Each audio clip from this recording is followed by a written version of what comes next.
Welcome back to our YouTube channel. ఈరోజు day 6లో భాగంగా మన వర్డ్ వచ్చేసి టెనేషియస్. అండ్ టెనేషియస్ అనే వర్డ్ ఒక అడ్జెక్టివ్ అండ్ దాని మీనింగ్ వచ్చేసి holding firm, persistent, determined, not easily giving up or letting go.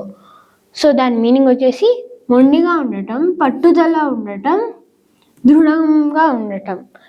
అంటే being stubborn, person being stubborn వాళ్ళని టెనేషియస్ పర్సన్ అని అంటాం. అండ్ ఇది గుర్తుపెట్టుకోవడానికి ఒక సింపుల్ ట్రిక్ ఉంది. అదేంటంటే వర్డ్ని 10 and ace అని గుర్తుపెట్టుకోండి. ఏస్ కార్డ్స్, ఇప్పుడు మనం కార్డ్స్ గేమ్ ఆడతాం. సో దానిలో మనకి ఏస్ కార్డ్స్ ఉంటాయి. Ace cards have more value than the king cards. So అలా దాని వాల్యూ ఎక్కువ ఉండడంతో మనం ఆ గేమ్లో తొందరగా ఓడిపోవడానికి ఒప్పుకోం, రైట్? సో అలా గుర్తుపెట్టుకోవచ్చు. So think of 10 aces, never give up. Imagine a player holding all 10 aces and refusing to give up their winning cards, no matter what. తర్వాత ఒక ఎగ్జాంపుల్ సెంటెన్స్ చూసుకుందాం. Her tenacious attitude helped her overcome all obstacles and achieve her dreams.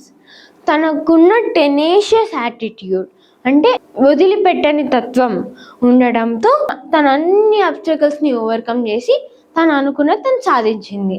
తర్వాత ఒక practice question చూసుకుందాం. Despite repeated failures he remained blank in pursuing his goals అన్నాడు. అంటే అతనికి ఎన్ని ఫెయిల్యూర్స్ వచ్చినా అతని గోల్ని రీచ్ అవ్వడానికి అతను పడే కష్టాన్ని ఎప్పుడు గివప్ చేయలేదు. He was always trying on trying. So ఇక్కడ మనకి వచ్చే వర్డ్ ఏంటంటే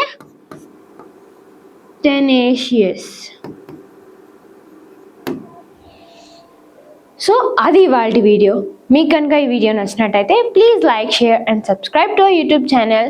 also click on the bell icon for more notifications. Thank you.